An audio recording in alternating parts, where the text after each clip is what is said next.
Boa noite a todos. É sempre com muita alegria que a gente vem bater papo com vocês aqui e trazer um tema da doutrina espírita para a gente fazer alguma reflexão.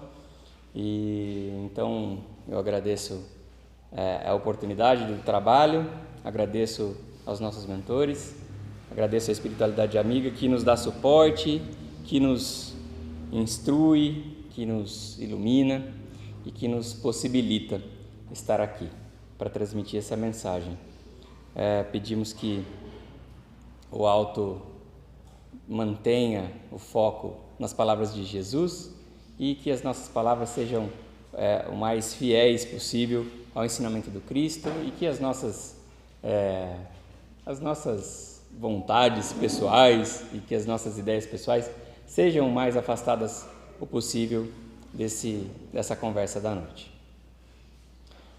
Hoje separamos um tema para bater papo com vocês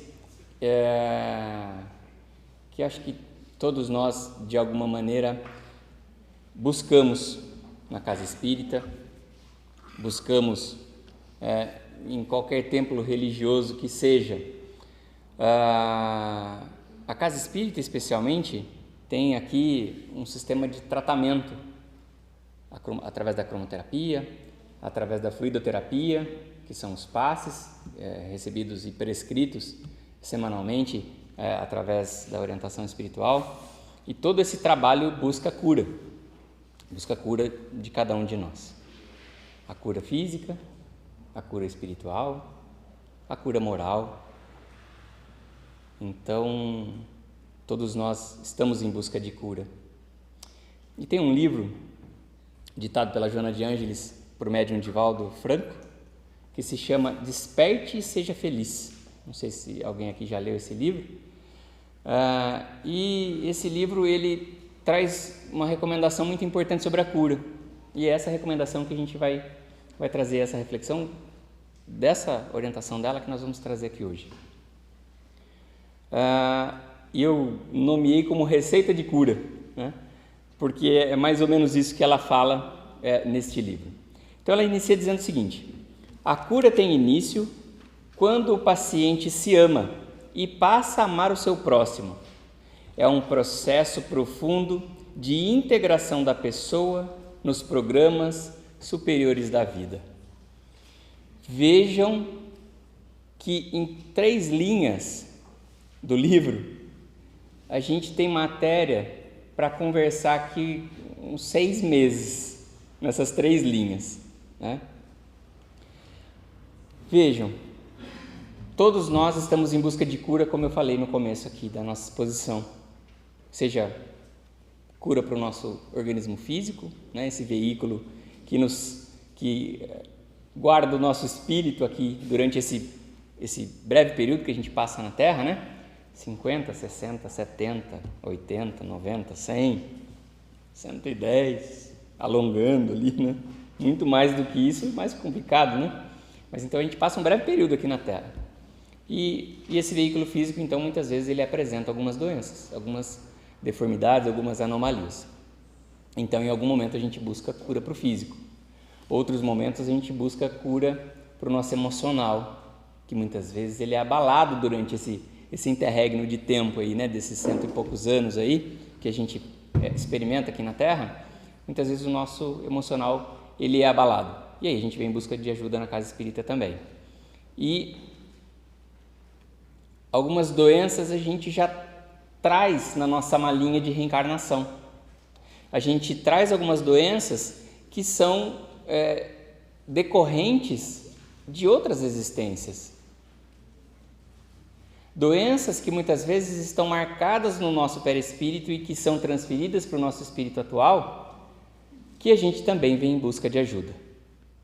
Muitas vezes sem saber disso. E alguém pode estar falando assim: mas eu vim aqui, estou perfeito, só queria assistir uma palestra. Eu vim receber o passe e estou com a saúde boa, né? E realmente, muitas vezes a saúde física está ok. A saúde emocional muitas vezes está ok. Mas a saúde espiritual muitas vezes ela está abalada. Ah, Luciano, mentira, meu espírito está ok, estou 100%. Aqui na Terra não tem. planeta Terra é um planeta de provas e expiações. Então, todos os espíritos que estão aqui, inclusive nós todos aqui desta sala, estamos aqui porque temos coisas a resolver. Temos algum defeito no espírito que precisava ser resolvido. Senão, a gente não estaria no planeta Terra. A gente poderia ter reencarnado em outro planeta. Um planeta de regeneração, um planeta um planeta feliz, mas não na Terra. Porque a Terra é lugar de gente doente. Então, se todos nós estamos em busca de cura, então essa dica, né, que Joana de Ângeles traz aqui neste livro dela, serve para todos nós. Então, se a cura tem início quando o paciente se ama, o que será que está faltando para cada um de nós? Qual será o objetivo de estarmos encarnados? O que de verdade nós precisamos encontrar? E Jesus, que é o nosso irmão mais velho, como disse bem a Márcia, nosso irmão que serve de norte, pelo menos para a doutrina espírita, que é uma doutrina cristã, Cristo é o nosso modelo. Cristo é a pessoa encarnada no planeta Terra que não tinha defeitos. Que para ter condições vibratórias de readentrar o plano físico terreno, teve que passar anos reduzindo a sua luz, para ter condições de caber num corpo físico humano. Então, Cristo é o nosso modelo. Cristo é a pessoa que a gente deve seguir. Os seus passos, os seus ensinamentos e as suas atitudes. E Cristo, desde sempre, ensinou essa regrinha que a Joana de Ângeles está nos lembrando aqui. Que o amor é o caminho da cura. O único caminho. Vejam que interessante isso. Vejam que Joana de Ângeles diz mais ou menos o que o Cristo disse já há mais de 2000 anos atrás. A cura tem início quando o paciente se ama e passa a amar o outro. O que Jesus disse para nós? Qual que é a regrinha do amor que Jesus disse para nós? Como? Amar ao próximo, vírgula, como você ama você mesmo. E essa vírgula no meio do caminho remete o fim da frase para o início, né? Ele está dizendo o seguinte: primeiro você se ama, e depois você vai amar o outro. Por um motivo muito simples: ninguém dá aquilo que não tem. Ninguém dá aquilo que não tem. Então, nós devemos, a priori, não é ser egoísta, porque às vezes a gente fala assim, amor próprio, aí a pessoa fala assim, então eu só vou pensar em mim. Não, mas se a gente pensar no ensinamento do Cristo, e agora aclarado aqui pela Joana de Ângeles, uma regra básica: primeiro você tem que se amar, primeiro você tem que gostar de você, primeiro você tem que cuidar de você. Neuza tem uma frase que é bastante interessante. Ela fala assim sempre: primeiro eu, segundo eu, terceiro eu, quarto eu, quinto eu, sexto eu. E assim vai. Primeiro você precisa se amar. Depois, e aí tem uma frase de uma outra amiga, de um outro lugar, que diz assim: lá pela 10ª vez, quando você estiver se amando bastante, o suficiente, você passa a amar o seu retrato. Olha que interessante. Porque o seu amor próprio ele precisa estar bem sedimentado. Para que quando você resolver amar alguém, e não é amar de amor carnal que eu estou dizendo, não. Não é o amar de, eu te amo, né, meu amor, vamos casar. Não é esse amor que eu estou dizendo aqui. É amar o outro como Jesus nos ensinou. Amar o outro mesmo. Independente de sexualidade, independente de companheirismo. Não é isso. É o amor de verdade, o amor verdadeiro, aquele amor incondicional ensinado por Jesus. Quando você pensar em praticar esse amor, primeiro você precisa saber se você está se amando. Para que você possa entregar com qualidade aquele sentimento. Para que não seja um amor tacanho. Para que não seja um amor que, na verdade, não é amor. Qualquer pessoa que deseja amar o outro, sem que se ame primeiro, sem que tenha amor próprio suficiente, está entregando qualquer coisa. Menos amor. Menos amor. Por quê? Porque ninguém dá o que não tem. Ninguém dá o que não tem. Então, nós precisamos, de maneira muito séria, de maneira muito franca com a gente mesmo, analisar como está o nosso amor próprio. Como eu cuido de mim. O quanto eu gosto de mim. O quanto eu consigo fazer por mim. Para a hora que a gente identificar que a gente tem amor próprio suficiente, e esse amor próprio já está transbordando de nós, nós possamos oferecer ele a alguém. Só assim é possível amar o outro. Isso que nós estamos falando só de amor, né? Quando a gente vai para a qualidade do amor, fica um pouquinho mais difícil.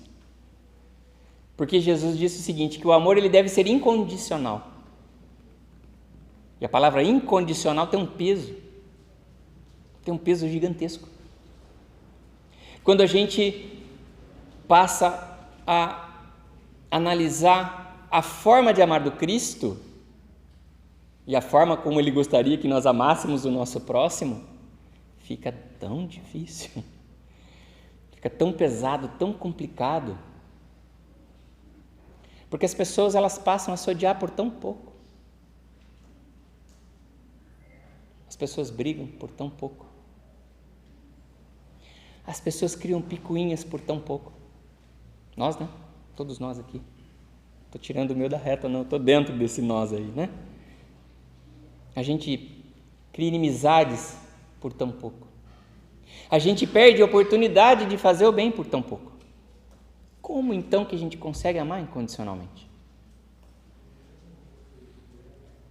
E é primeiro amar incondicionalmente a gente mesmo. Porque tem pessoas que não se perdoam. Não se perdoam. Cometem um deslize que seja na vida. E ela não se perdoa mais. E ela passa a se martirizar por aquele deslize que ela cometeu. Que amor incondicional próprio você está tendo por você? Se você não se perdoa. Se você não deixa para trás os erros que você cometeu. E aí eu vou viver de melancolia, pensando no passado. Fixo a minha existência toda no passado. Eu vou ficar pensando nele. Ai, se eu tivesse feito aquilo. Ah, se eu não tivesse feito aquilo. Ah, se eu tivesse feito, se eu não tivesse... E aí fica. E o dia dela passa e ela não vê, porque ela estava presa lá no passado. Preocupada com o que ela devia ter feito ou não. Vai viver na melancolia. E aí tem aqueles que vivem no futuro. Ah, se eu fizer. Ah, e se eu não fizer? E aí ficam presas na ansiedade. Então vejam que Joana de Ângeles traz com uma maestria, de maneira muito simples, uma luz para as recomendações de Jesus sobre o amor. Então, a gente deve fazer essa reflexão e deve cultivar mais o amor próprio, para que a hora que o nosso amor próprio estiver bem bacana, a gente possa então resolver amar o outro. Acho que essa é a primeira reflexão que a gente tira daqui. A segunda reflexão é que o processo de cura, diz ela, é um processo profundo de integração da pessoa nos programas superiores da vida. Deus permite que a gente reencarne aqui na Terra ou em outra esfera qualquer, ou em outro planeta, seja ele de regeneração, seja ele de um planeta feliz, por algum motivo. Existe um programa para cada um de nós. O procedimento de aprender a amar primeiro assim, depois o outro, faz parte da nossa integração a esse programa. Quando a gente não consegue, quando a gente não aprende a ter amor próprio e depois a gente aprende a amar o outro, a gente não se integra no programa superior. E aí a gente fica patinando. E aí a gente não consegue evoluir. E aí fica quantas encarnações aqui na Terra? Sabe Deus, até a gente entender como que é amar. Então por que a gente não começa já? Por que a gente não começa já? A compreender o que é o amor e atuar com amor na nossa vida, para nós e na sequência para o outro. E tem um experimento, que eu sempre falo desse experimento em várias palestras, e esse experimento cabe bastante aqui para a gente falar sobre o amor. É um experimento de um cientista chamado Dr. Masaru Emoto. Certamente vocês já ouviram falar do Dr. Masaru Emoto. Tem muitos trabalhos, mas tem 2 trabalhos dele que chamam bastante atenção, e eu gostaria de falar sobre esses 2 trabalhos um pouquinho com vocês.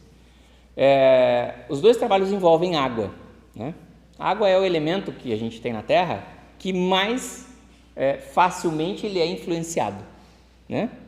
Não é à toa que aqui nós temos uma mesa ao lado, que essa água, a gente coloca a água aqui para ela ser fluidificada para nós, para ser fluida, né? Então a equipe espiritual responsável pelos trabalhos aqui estão depositando aqui na garrafinha de cada um, no momento que você coloca a tua garrafa aqui em cima, a tua intenção de cura, a equipe espiritual sabe já o que você precisa, e eles vão depositando então na tua água aquilo que você precisa só, para ajudar no teu processo de cura. Então vejam, a água, ela é um elemento que mais sofre interferência de energias exteriores. O Dr. Masaru fez um experimento muito interessante. Ele pega 3 qualidades de água e coloca em 3 potes diferentes. Uma água pura, uma água salobra e uma água podre. Uma sementinha, 2 sementinhas, 3 sementinhas. Ele coloca uma semente em cada pote desse. E ele já conhece o tempo de germinação de cada semente. Então, essas sementes ficam ali nessas águas durante o período de germinação. Encerrado o período, ele retira as sementes para ver se elas germinaram ou não. Ok? Água pura, tirou a sementinha, semente germinada. Água salobra, tirou a sementinha não germinou. Terceira água podre, tirou a sementinha morta. Beleza. Primeira etapa do experimento. Segunda etapa do experimento. 3 potinhos com água pura, água salobra e água podre. Mais 3 sementinhas, iguais àquelas, uma em cada potinho.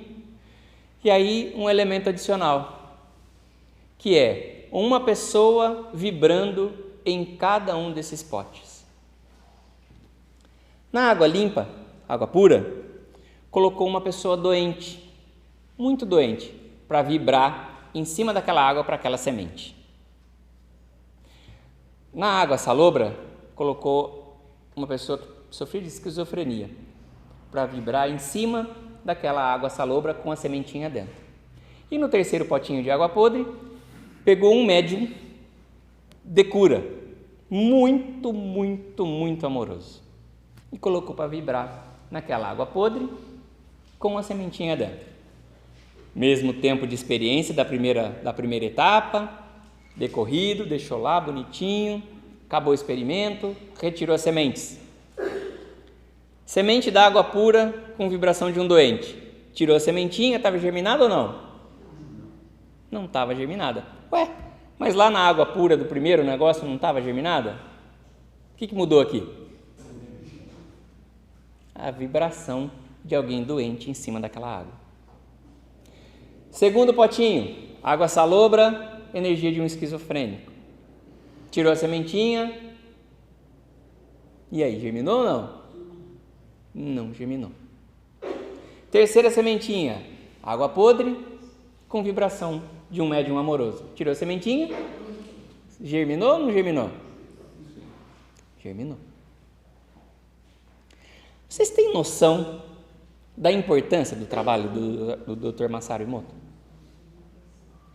Tem noção da importância desse trabalho, desse experimento científico? Ah, Luciano, deu sorte. A sementinha estava forte pra caramba, a hora que ele colocou lá, ela aguentou, resistiu. E aí ela nasceu, as outras duas estavam podres. Ele também pensou que podia ter acontecido isso. Mas cientista, né? Cientista é chato pra caramba. Foi lá e repetiu o experimento. Uma vez.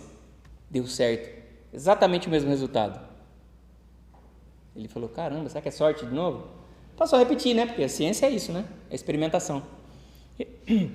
E aí ele fez 100, 200, 300, 400, 500, 600, 700, 1000 vezes o experimento. E o resultado era o mesmo. Ele falou, caramba, será que eu estou ficando maluco? 2.000. 2.000 tá bom já? Para ciência, para comprovar que é aquilo mesmo? O que vocês acham? Mas ele era teimoso, ele fez 3.000 vezes. Ele falou, meu Deus, será que 3.000 vezes já dá quase para fazer uma plantação, né? Vai fazer umas 2 hortas, né? 3.000 sementes. 4.000 vezes. Ele não se deu por vencido. Fez mais 1.000. Ah, para tirar aqui a teima, vamos fazer mais 1.000. 5.000 vezes ele repete o experimento. E todas elas, o resultado é exatamente o mesmo. Isso é a ciência comprovando que Jesus tinha razão. Mais de 2.000 anos depois, né? Comprovando que Jesus tinha razão. É para mostrar para aquele que é bem cético, né? Ah, imagina, esse negócio de amor aí é bobagem. Para mostrar para o cético que o amor funciona como terapia de cura. Funciona. Então, vejam que Joana vem aclarar para nós o ensinamento de Jesus, para que a gente tenha plena certeza e convicção de que realmente o amor pode curar. Tá? Então, esse é o primeiro experimento dele. Depois o Dr. Masaru Emoto tem um outro experimento que não é exatamente sobre o amor, mas ele está falando sobre o poder das palavras, positivas e negativas. Ele faz um experimento muito parecido, né? E ele, então, coloca palavras próximas a um copo com água e deixa aquela palavra próxima daquelas palavras boas ali. Amor, fraternidade, tudo que vocês possam imaginar de bom, e coloca ali. Congela essa água e depois ele estuda as moléculas congeladas dessa água. Ele faz a mesma coisa com palavras muito ruins, palavras pesadas que emitem energias negativas, escreve e coloca um copo com água muito próximo ali, aquela água, congela também e depois ele vai analisar as imagens por microscópio das duas águas, as moléculas de água congeladas daquela. Vocês não têm noção a diferença que tem no estudo das moléculas. As moléculas de água com palavras boas são moléculas maravilhosas, lindas, que formam, eu não sei dizer exatamente o que forma, mas eu poderia descrever para vocês talvez como uma mandala. Não tem nenhuma mandala aqui, né? Mas poderia descrever para vocês como uma mandala as células de água com palavras boas. Formas geométricas perfeitas, uma mais linda do que a outra. As moléculas com palavras de água, né, congelada com palavras negativas, são terríveis. As moléculas todas desformes, assim, é impactante de olhar, né? Quem tiver curiosidade, o nome dele é Masaru Emoto. Procure na internet, dá uma procurada na internet, Masaru Emoto, e dá uma olhadinha nesses 2 experimentos que ele faz com a água. Tudo isso para provar quanto a gente pode sofrer influência, né? E aí, tem uma outra reflexão que eu acho que é importante a gente fazer. O Cristo, ele ensinou a gente muito mais durante a sua breve passagem aqui, com a sua conduta, do que com as suas palavras. É bem verdade que o Sermão da Montanha é extraordinário, é bem verdade que muitos dos ensinamentos que foram depois escritos, né, pelos pelos seus discípulos são maravilhosos, mas a conduta do Cristo de experimentar o amor é extraordinária, né? E os seus exemplos e as suas atitudes aqui no planeta Terra são o que a gente deve seguir. Então, outra coisa que a Joana de Ângeles fala sobre isso é que o amor, a gente só sente, porque a palavra amor é uma palavra fria, né? Se você ler amor em algum lugar, é uma palavra um tanto quanto fria, que remete a algo, mas que a gente não consegue experimentar. Então, o amor ele precisa ser experienciado. A gente precisa experienciar o amor. A gente precisa viver, precisa praticar para a gente sentir o gosto. Quem nunca comeu uma maçã, se olhar para a fruta não sabe o que representa aquilo numa mordida. Mas se você comeu uma maçã, você vai saber o gosto que tem, que é diferente de um limão, por exemplo, de um abacaxi. Mas se você nunca comeu fruta nenhuma, você não sabe nem do que eu estou falando. A sensação de amarrar a boca quando você chupa um limão, por exemplo. Se ninguém nunca chupou um limão, não vai saber essa experiência. Mas quando eu disse, aqueles que já chuparam sabem que amarra a boca da gente chupar um limão. Então vejam que a gente precisa viver o amor. A gente precisa experimentar, experienciar o amor. O que é de verdade o amor. É só assim que a gente consegue se curar.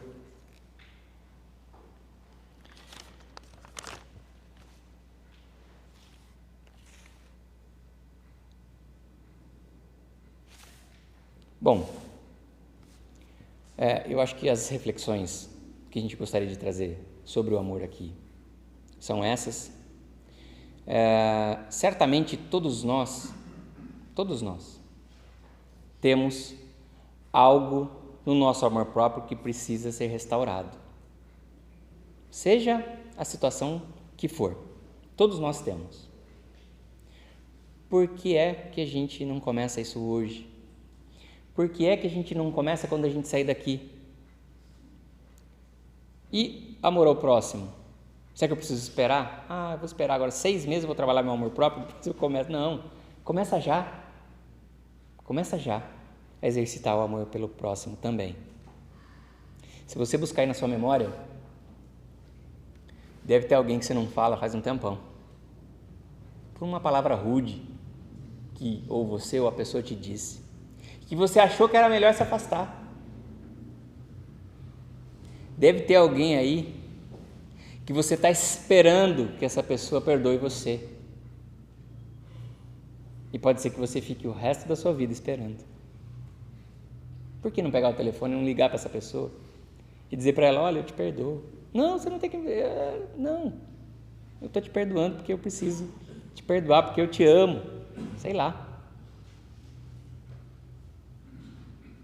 Se você buscar na sua memória, vai ter alguém aí dentro do seu coração que está precisando de uma palavra de amor.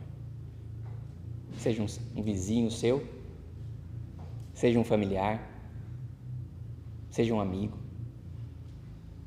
E se for alguém que descansou aqui do planeta Terra, alguém que já voltou para a pátria espiritual, falem com ele também.